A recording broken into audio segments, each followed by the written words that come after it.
Hi, I'm Bill Doherty, and I want to welcome the viewers to another edition of Bill's Bullpen. Bill's Bullpen is a program that's intended to give viewers an opportunity to find out what's going on in their community and in the region. And today I have Scott Ashworth. Yes, Now, Scott, what is your official title?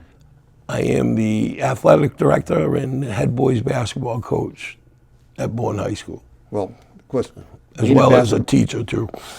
yeah, it's funny the way they work that. So, of course, I believe personally that athletics and physical education is part of a balanced education. And one of the things I'd like you to talk about is what is Bourne? Now, I don't know how many people actually know about how Bourne athletics develop a sense of community. And you were telling me a story, offline. I'd like you to repeat that story about a recent game that you were involved with here in Bourne. Sure. Well, we just finished our state tournament run, and week one of the state tournament, we played hockey at Toby Kent Arena against DY. Mm-hmm. Great high school hockey game. We ended up losing in overtime, but the place was jam-packed. Where I saw some kids who are now adults, that I used to have in class. They came back to watch the hockey team play. Fast forward to Friday of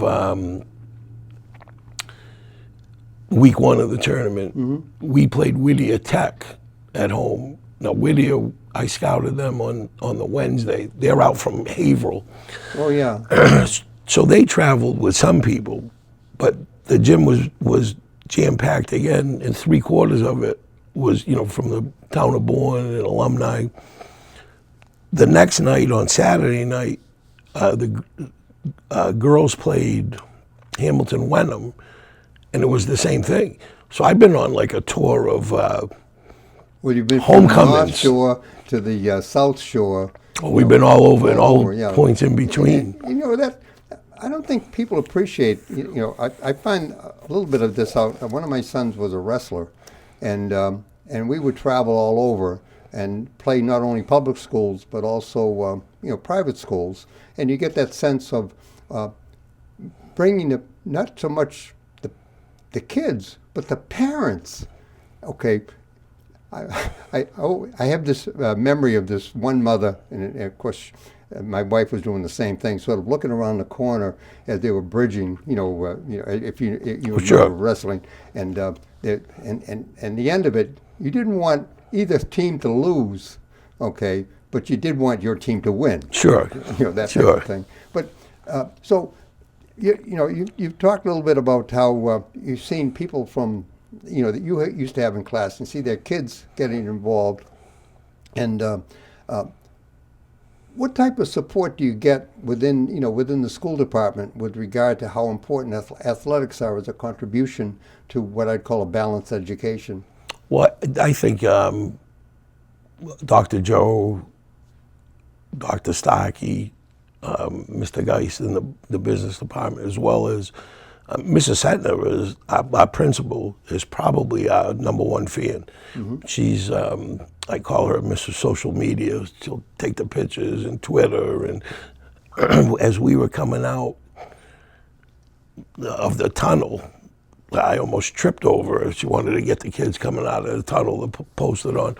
I as well as the drama department and the band, mm-hmm. I think for a small school, small community, we have a lot to offer students and student athletes that come through the doors. And then the Friday, we played Millbury in the Elite Eight. And the text that I got when we were talking about a sense of community, Friday night and Saturday morning, from kids that played for me 20 years ago that have their own kids now and et cetera, it was. I actually sent the text to my son, who's starting his coach and teaching career first year, and I said, you may never be rich monetarily, but you'll be rich with experiences. And he read the text, and that precipitated a phone call. It was a nice conversation about, what it means to be in education and athletics. Well, of course, I'll never forget Charlie McCoy, my basketball coach. He was an ex-Marine. I would say he had a flawed personality. I remember once I went to BC High, and they were playing English, and some kid was harassing him. Now, Charlie McCoy was about this tall, okay? He runs up in the stand. We had to grab him because he was about to kill this kid, because he was getting on him. Now, later on, he got a call and became a priest. And then he went back into the Navy and he was a Navy chaplain, when he finally retired. But I'll never forget the lessons, because whenever I go to a basketball game and I see, I see the team not putting their hands up, not passing, not looking down court, and going through some what I'd call sandlot, type of BS. Mm-hmm. I always remember, that was the thing he emphasized: basics, fundamentals. Now, I had that opportunity, to be part of that. But what happens to the kids that don't have that opportunity here in Bourne? Well, the first thing I like to talk about is we have a very high percentage of the kids that are in the high school participating in some extracurricular activity, mm-hmm. whether it's athletics or drama, band, etc., as well as the clubs. I mean, the clubs now, I don't know if I'd be interested in the Dungeons and Dragons club, but there's something for... Give me a break. Right, there's something for everybody. Yeah. But the kids that don't go through it, I think you have to have a quality physical education program, because, some students now, they have to work after school. Maybe they don't have the opportunity to play or be part of a team. So we do a lot of team building exercises within physical education. And not only, we have a state-of-the-art weight room. Mm-hmm. And if kids don't get the teamwork aspect of it, which is a valuable skill, because they're going to be, all businesses now, this is my team and I'm in charge of this team. Everything's team oriented. Mm-hmm. But at the core of it, we have a personal fitness class. We have a personal fitness certification class.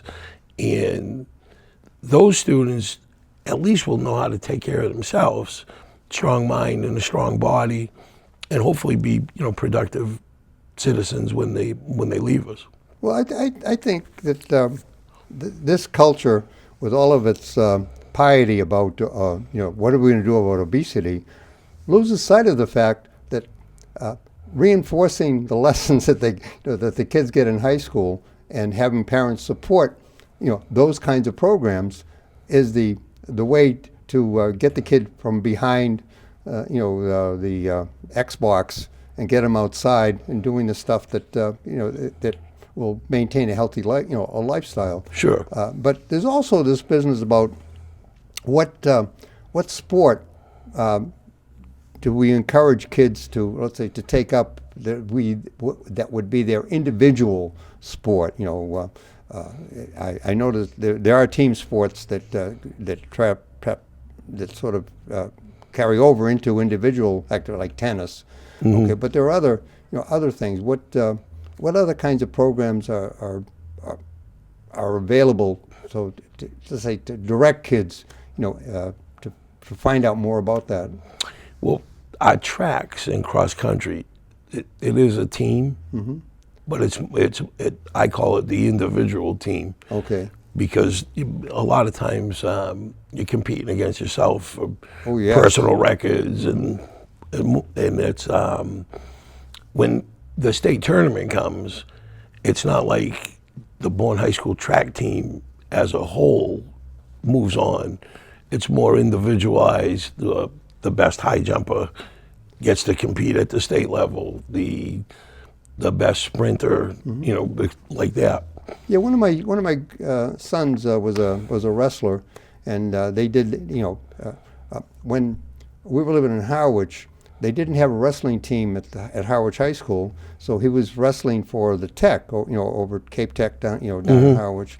Except when tournament time came, then he became the Harwich wrestling team, and he advanced on his own, and he did place, which was pretty good. Sure. For a kid, and I want to bring this up now because some parents might be concerned about kids getting injured by playing sports, but I do remember that we've advanced a lot as far as support for let's say for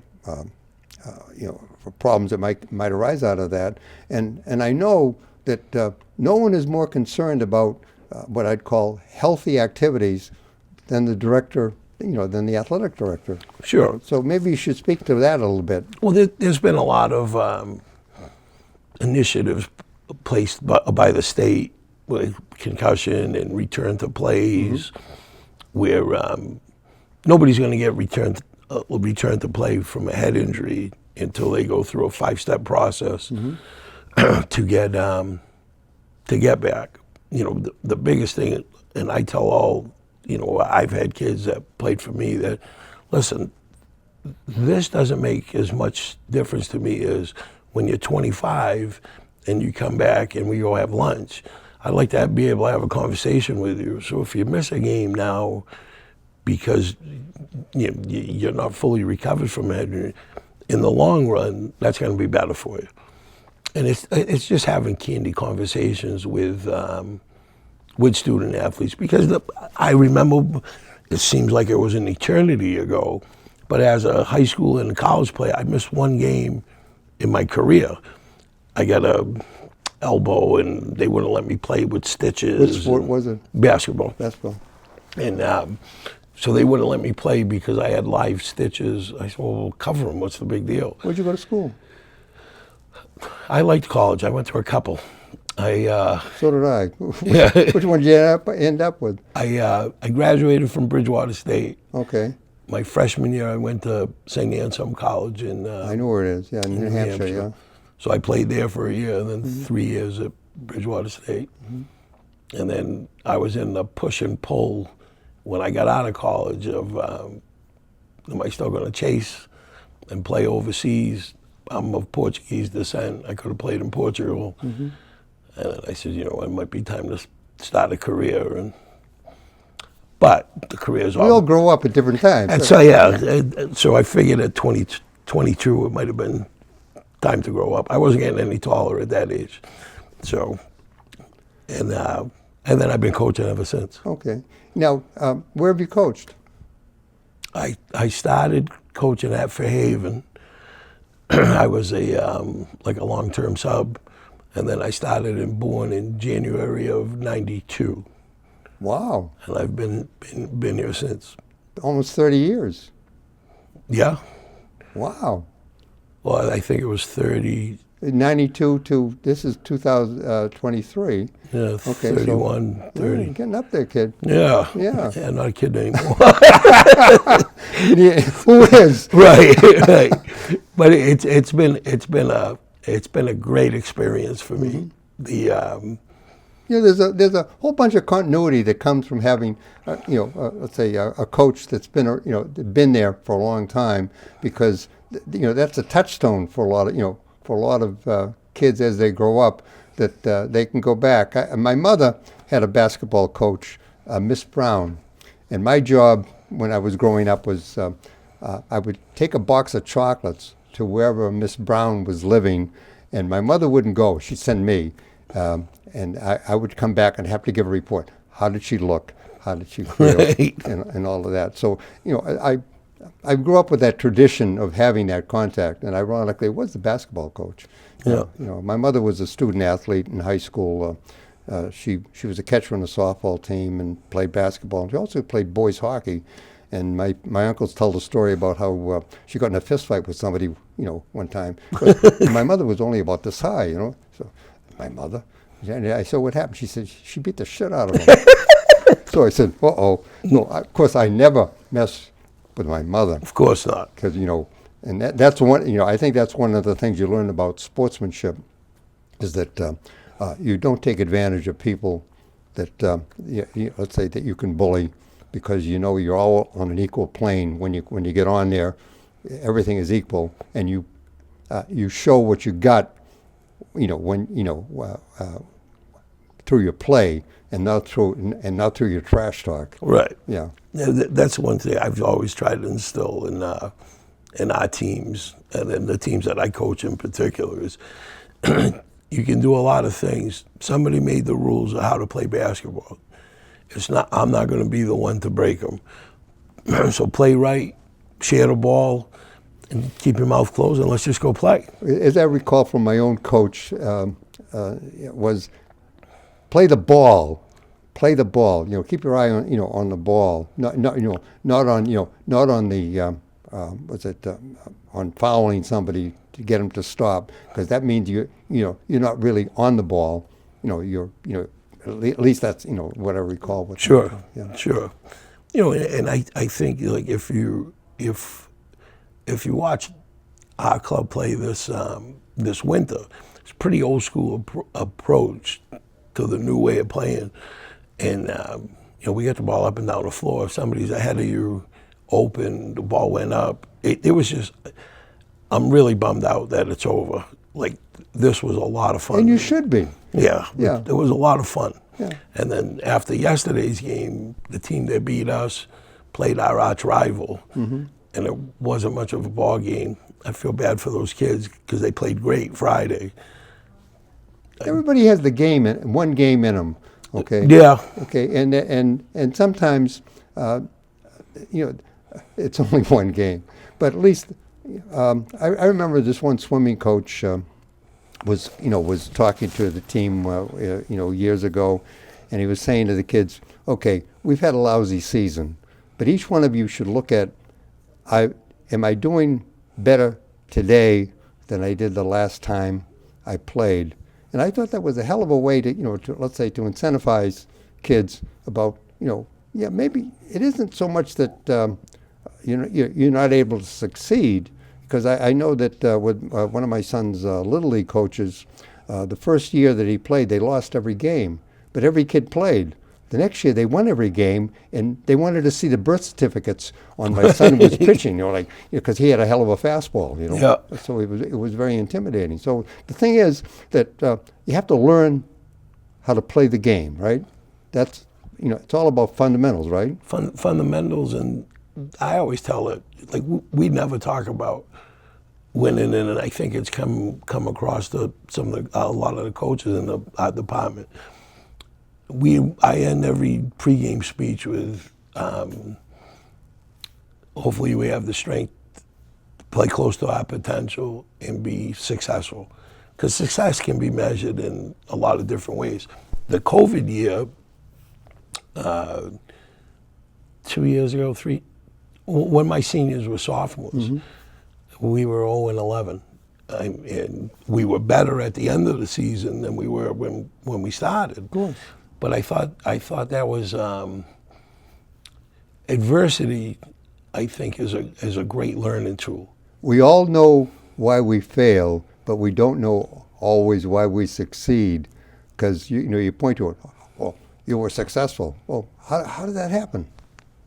I don't know. Right. But if you failed, you can point to, I should have done this, and I should have done that, and I should have done the other. So that's the great learning thing.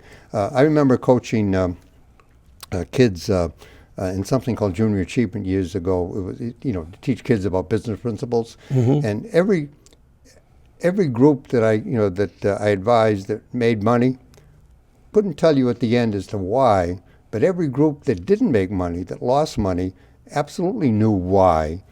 Because and it all came down to a lack of preparation and commitment, but mainly preparation. Preparation seemed to be so important in every part of your life.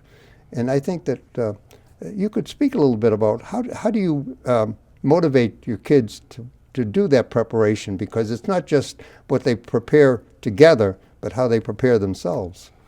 Well, it's funny you bring that up. Today, I had a conversation with one of my seniors, and so we had 3 seniors on the team. Well, when those seniors were freshmen, we had a full freshman team. And, reflection over 4 years, I'm thinking, well, how come those kids didn't stay with it? A couple kids transferred and that. Mm-hmm. And the one in my senior that I was taught, Damon White, one of the best 6 men I've ever had coaching, came off the bench, pogo stick, rebounds, blocking shots, fantastic. And he said, Coach, you know what? We only have 3 seniors because the other guys didn't trust the process. And I had to take a step back, and I was like, wow. If there's anything he comes away with for playing basketball in the program for 4 years, he talks about the process that we talk about. And like that was, I'm actually getting one now, but I got a frog in my throat when he said that. And I said, you trusted the process. That was pretty fun this year. He said, yes, it was. And that's where it ended, and we started talking about something else. And so if you prepare and you put something in it, by osmosis, you're going to get something out of it. Mm-hmm. And whether that's success and wins or feeling good about yourself, but I think the biggest thing with athletics, learning how to deal with different personalities and being a part of a team. And I think that's going to prepare you more for life than how we're going to play the block-to-block screen. Talk it through, we're going to do that. When are you ever going to have to play a block-to-block screen again? But the underlying values that we're trying to instill, well, that communication part of that block-to-block screen is going to take those kids a lot further than, bumping the cutter and all that other stuff that we talk about. Oh, yeah. So I think that we had a good group. We had a really good summer. And, so from there, we had a successful winter. I think the other part that we haven't touched on is how you learn respect for your adversary. Okay, because unless you have respect for the person, your opponent, okay, you don't really understand what it is to play the game. Right. But respect everybody, fear none. Yeah. That's because your adversary comes into the game with the same thing that you want. So at the end of it, that's why I always enjoyed watching the end of a hockey game where they all line up. Yes. And after they've basically been kicking each other to death, they all shake hands and they go off the ice because it's a game. Sure. It's a game. Yeah. And, the long and short of it is, it's a game, and most high school sports, within 2 hours, the game's over.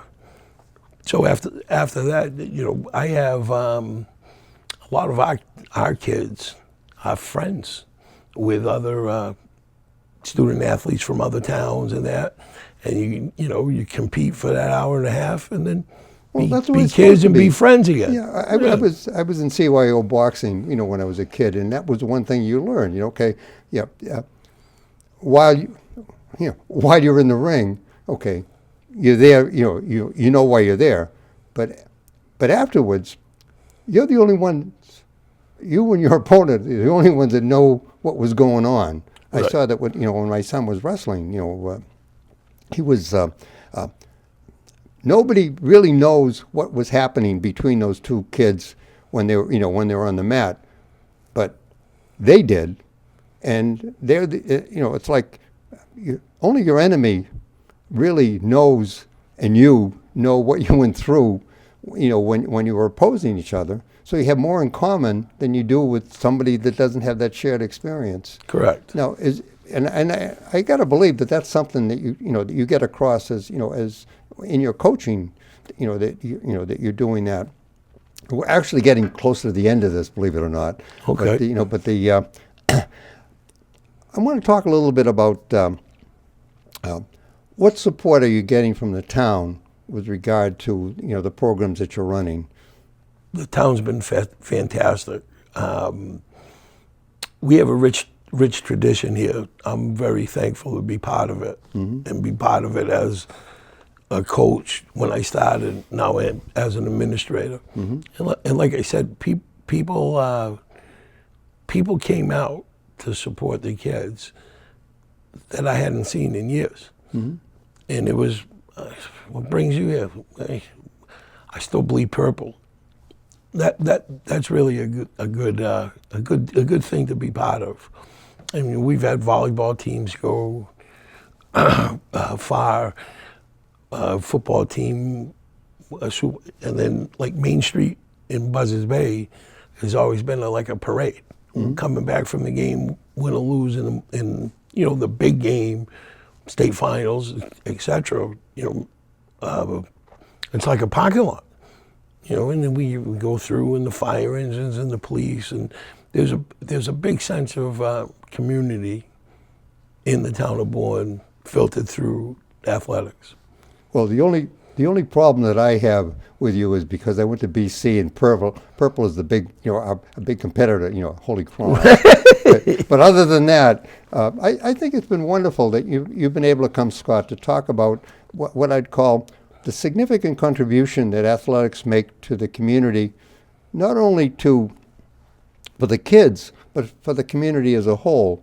And folks got to know that as long as you keep supporting these programs, this will continue to happen, because the beginning of where do you come from, and how do you know you're part of that? Well, if you go to schools at a place and you are lucky enough to, let's say, to get on an athletic program or any other extracurricular program, because I'll say that when our grandkids actually got a scholarship, a band scholarship when he went to college, I couldn't believe it. I didn't even know he played the saxophone.